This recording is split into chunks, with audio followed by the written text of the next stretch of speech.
இந்த பொதுக்குழுவிற்கு பாட்டாளி மக்கள் கட்சியினுடைய தலைவர் மரியாதைக்குரிய மருத்துவர் அன்புமணி ராமதாஸ் அவர்கள் தலைமை தாங்கினார்.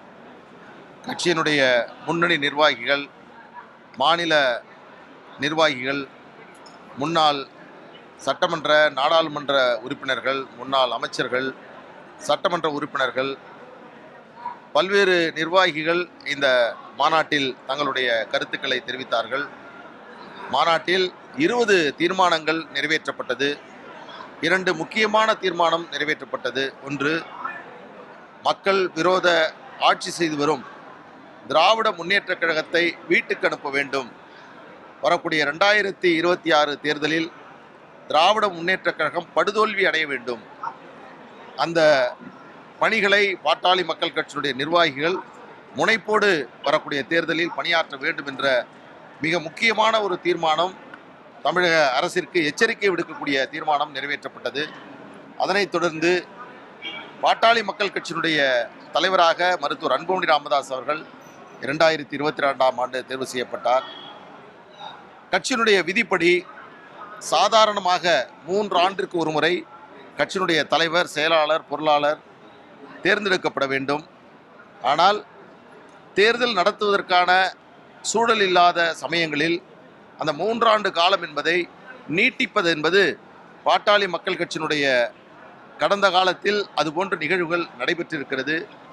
2026ஆம் ஆண்டு தேர்தல் வரக்கூடிய காரணத்தினால் இந்த சூழலில் தற்பொழுது தேர்தல் நடத்துவதற்கான போதிய அவகாசம் இல்லை என்ற காரணத்தினால் மருத்துவர் அன்புமணி ராமதாஸ் அவர்கள் தலைவராகவும், பொதுச் செயலாளராக வடிவேல் ராவணன் அவர்களும், பொருளாளராக திலகபாமா அவர்களும் அடுத்த ஆண்டு வரை 1 ஆண்டிற்கு அவர்களுக்கு பதவியை அவர்கள் தொடரலாம் என்ற முக்கியமான ஒரு தீர்மானம் என்பது நிறைவேற்றப்பட்டிருக்கிறது.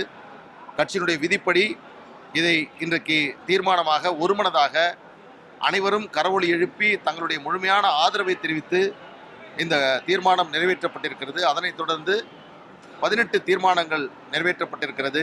மிக முக்கியத்துவம் வாய்ந்த தீர்மானங்கள் இதில் கொண்டு வரப்பட்டிருக்கிறது.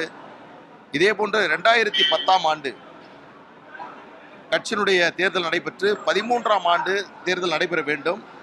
ஆனால் அப்பொழுது இது போன்று தேர்தல் நடத்தக்கூடிய சூழல் இல்லாத காரணத்தினால் 2014 வரை அந்த பதவியை நீட்டித்து அதனுடைய தகவல் தலைமை தேர்தல் ஆணையத்திற்கு அனுப்பப்பட்டு தலைமை தேர்தல் ஆணையமும் பதவி நீட்டிப்பை அன்றைக்கு உறுதி செய்தார்கள். அதே போன்று இந்த பதவி நீட்டிக்கப்பட்ட விவரமும் முறையாக தேர்தல் ஆணையத்திற்கு தெரிவிக்கப்படும். அதன் அடிப்படையில் பல்வேறு தரப்பினர், பத்திரிகையாளர்கள், நண்பர்கள், நீங்கள் தொடர்ந்து கேட்ட கேள்வி, அவர் 2022இல் மே மாதத்தில் அவர் பொறுப்பேற்றார், அவருடைய பதவிக்காலம் மே மாதத்தில் முடிவெற்றுவிட்டது என்று சொன்னீர்கள். அந்த பிரச்சனை என்பது இனி எழுதாது. எனவே அவருடைய பதவி என்பது நீட்டிக்கப்பட்டிருக்கிறது. இந்த பொதுக்குழுவை கூட்ட அதிகாரம் உள்ள கட்சியினுடைய பொதுச் செயலாளர், தலைமை ஏற்கக்கூடிய கட்சியினுடைய தலைவர் இன்று அந்த 2 பேரும் சேர்ந்து இந்த பொதுக்குழு கூட்டி இருக்கக்கூடிய காரணத்தினால் முழுமையான சட்ட நடவடிக்கைகளை, கட்சியினுடைய விதிகளை பின்பற்றி இந்த பொதுக்குழு நடைபெற்று இருக்கிறது.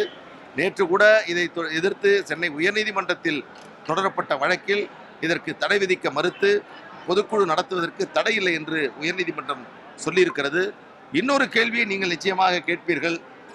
கட்சியினுடைய விதி 13 படி கட்சியின் நிறுவனர் அழைக்கப்பட வேண்டும், அவருடைய வழிகாட்டுதலின்படிதான் முடிவுகள் மேற்கொள்ளப்பட வேண்டும் என்று இருக்கிறது என்று சொன்னீர்கள்.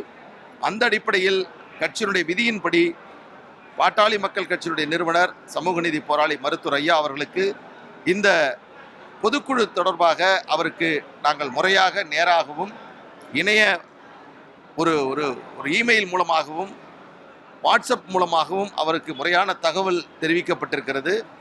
என்றாலும் நேற்று கூட உயர்நீதிமன்றத்திற்கு அன்புமணி ராமதாஸ் அவரும் வர வேண்டும் என்று நீதிபதி அவர்கள் அழைப்பு விடுத்த போது கூட உடல்நலம் காரணமாக வர முடியவில்லை என்று சொன்னார்.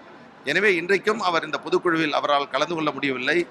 என்றாலும் இதுவரையில் எங்களுக்கு அவர் வழங்கியிருக்கக்கூடிய ஆலோசனைகள், வழிகாட்டுதலின் அடிப்படையில் இந்த கூட்டத்தில் பொதுக்குழுவில் தீர்மானம் நிறைவேற்றப்பட்டிருக்கிறது.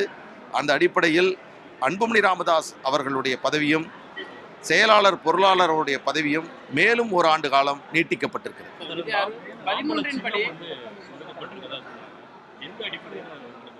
அதாவது தேர்தல் ஆணையம் கடந்த வாரம் எங்களுக்கு ஒரு சுற்றறிக்கை அனுப்பியிருக்கிறார்கள். பீகார், புதுச்சேரி, தமிழ்நாடு போன்ற மாநிலங்களுக்கு அடுத்த 2026 நடைபெறக்கூடிய அந்த தேர்தலுக்காக தமிழ்நாட்டை பொறுத்தவரையில் பாட்டாளி மக்கள் கட்சி கடந்த தேர்தலில் போட்டியிட்டு அதில் அவர்கள் பெற்ற வாக்கின் அடிப்படையில் பேரா 10B காரணமாக அதற்கான சலுகையின் அடிப்படையில் மாம்பழம் சின்னம் ஒதுக்கப்படுவது தொடர்ந்து நடைபெற்று வருகிறது. அந்த அடிப்படையில் எங்களுக்கு வரக்கூடிய 2026 புதுச்சேரி, தமிழ்நாடு தேர்தலில் போட்டியிடுவதற்கு மாம்பழம் சின்னம் ஒதுக்கி தேர்தல் ஆணையம் சென்னை திலக் தெருவில் இருக்கக்கூடிய பாட்டாளி மக்கள் கட்சியினுடைய தலைமை அலுவலகத்திற்கு மருத்துவர் அன்புமணி ராமதாஸ் அவர்களுக்கு அந்த அறிவிப்பை தேர்தல் ஆணையம் வெளியிட்டிருக்கிறது. முடிவுகளும் சரி எதாக இருந்தாலும் நிறுவனனுடைய ஆலோசனைப்படி தான் எடுக்கணும் அப்படிங்கிறது இருக்கணும். அப்படின்னா இன்றைக்கு எடுக்கப்பட்ட தீர்மானங்கள் அவருடைய கவனத்திற்கு எடுத்து அவருடைய அறிவிப்பு அதாவது விதி 13 பின்பற்றப்பட்டிருக்கிறது, அது மீறப்படவில்லை. அவருக்கு அழைப்பு அனுப்ப வேண்டும், அவர் அழைப்பனுப்பப்பட்டது, உடல்நலம் காரணமாக அவர் வரவில்லை. இதுவரையில் அவர் எத்தனை கொள்கை நிலைப்பாடுகளை கொண்டிருந்தாரோ, என்ன லட்சியத்திற்காக அவர் பாட்டாளி மக்கள் கட்சியை நடத்தினாரோ அந்த கொள்கைகளை தொடர்ந்து தான் இன்றைக்கு தீர்மானங்கள் நிறைவேற்றப்பட்டிருக்கிறது. எனவே அதில் எந்த விதிமீறலும் இல்லை. பொதுக்குழு நடத்தி முடிச்சிட்டோம். இதற்கு பிறகு அதில் மேல்முறையீடு இல்லை, நீங்க சொல்ற மாதிரி இன்னைக்கு பொதுக்குழுவுக்கு தடை விதிக்க வேண்டும் என்று சொன்னார்கள். பிறகு இந்த பொதுக்குழு செல்லாது என்று கூட அவர்கள் எடுக்கலாம்.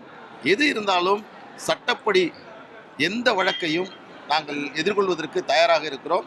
அதில் நாங்கள் உறுதியாக இருக்கிறோம். காரணம், மருத்துவர் அன்புமணி ராமதாஸ் அவர்களின் தலைமையில் பாட்டாளி மக்கள் கட்சியினுடைய விதிகளை முழுமையாக 100% பின்பற்றி தான் எங்களுடைய செயல்பாடுகள் நடவடிக்கைகளை நாங்கள் மேற்கொண்டு வருகிறோம். எனவே எந்த விதிமீறலும் இல்லை. என்னங்க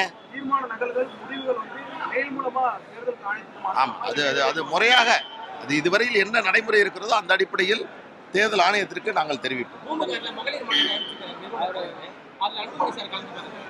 அது அவர் எப்படி அழைத்திருக்கிறார், அவருடைய பெயர் அங்கே இடம்பெறவில்லை என்ற சூழல் இருக்கிறது. எனவே இது குறித்து மருத்துவர் அன்புமணி ராமதாஸ் அவர்கள் தான் முடிவெடுத்தார். ஒரு கலைஞர் தொலைக்காட்சியில் ஒரு பேட்டி கொடுத்தாரு, ஐயா பேட்டி கொடுத்தாரு. இப்போல வழக்கறிஞர் பால் அந்த மருத்துவத்தை கூட சொல்ல மாட்டாரு, என் பேரை தனியாக ராமதாஸ் கூப்பிட்டாரு. அது மருத்துவ ஐயான்னு சொல்லி நீங்க ராமதாஸ் சொல்றாரு. அவங்க கூட கொண்டு சொல்றேன், எங்களை எல்லாம் உருவாக்கியவர், ஆளாக்கியவர், எங்களுக்கெல்லாம் வழிகாட்டியாக இருந்தவர், தந்தை ஸ்தானத்தில் இருக்கக்கூடியவர் மருத்துவர் ஐயா அவர்கள். அவரை ஒருபோதும் நாங்கள் அப்படி சொன்னதில்லை. அப்படி சொன்னால் என்னுடைய நாக்கே அழுகிவிடும். ஆனால் இன்றைக்கு அன்புமணி ராமதாஸ் அவர்கள் கூறியதை போன்று சாமி சில நேரங்களில் கோபமாக இருக்கும், பூசாரி சரியில்லைன்னு சொன்னார்ல, அது இதிலும் பொருந்தும். ஏனென்றால் நான் என்ன பேசினேன், அவர்கள் அதை மாற்றி திருத்தி ஐயா அவர்களிடம் சொல்லியிருப்பார்கள். எனவே நான் அப்படி எந்த இடத்திலும் எந்த தருணத்திலும் நான் பேசியதில்லை, பேச போவதும் இல்லை. அன்புமணி அவர்கள் பேசும்போது 30 முதல் 40 எம்எல்ஏக்கள் இருந்தாலே நம்முடைய ஆட்சி தான் பேசியிருக்காங்க. மூன்றாவது அமைச்சருக்கு அன்புமணி அவர்கள் அதாவது இது ஒரு அரசியல் ஸ்ட்ராட்டஜி. என்னன்னா இது கர்நாடகாவில் நடந்திருக்கு, பல மாநிலங்களில் நடந்திருக்கு. எனவே தமிழ்நாட்டில் பொறுத்தவரையில் ஒரு 60 சட்டமன்ற உறுப்பினர்களை ஒரு கட்சி பெறுகிறது என்று சொன்னால் அந்த கட்சியினுடைய ஆதரவு இல்லாமல் யாரும் ஆட்சி அமைக்க முடியாது. அப்படி வருகின்ற பொழுது இதற்கு முன்பு இது பல மாநிலங்களில் நடந்திருக்கிறது. குறைவான இடங்களை பெற்றவர்கள் கூட அந்த மாநிலத்தினுடைய முதலமைச்சராக இருக்கிறார்கள், முக்கிய கூட்டணி கட்சியினுடைய கட்சியாகவும் மாறி இருக்கிறார்கள். எனவே அந்த அடிப்படையில் தான் அந்த கருத்தை அவர்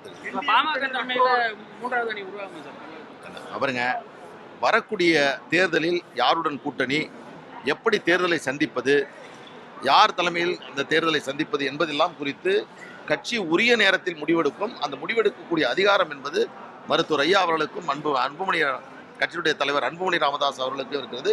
அது உரிய நேரத்தில் பொதுக்குழுவால் அந்த முடிவு என்பது மேற்கொள்ளப்படும். தேர்தல் ஆணையத்தில் அங்கீகாரம் பெறுவதற்காக தான் மருத்துவர் ராமதாஸ் அவர்களின் பொதுக்கூட்டத்துக்கு முன்னாடியே நம்ம பொதுக்குழு கூட்டத்தை கூட்டியிருக்கோம்.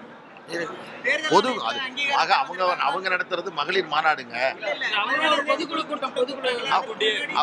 இல்ல அவர்கள் கூட்டினாலும் கூட இப்ப நான் இன்னைக்கு ஒண்ணு சொல்றேன், 17ஆம் தேதி அவர்கள் கூட்டுவதாக இருக்கக்கூடிய அந்த பொதுக்குழு கூட்டம் என்பதே பாட்டாளி மக்கள் கட்சியினுடைய விதிகளை பின்பற்றி நடத்தக்கூடிய கூட்டம் அல்ல.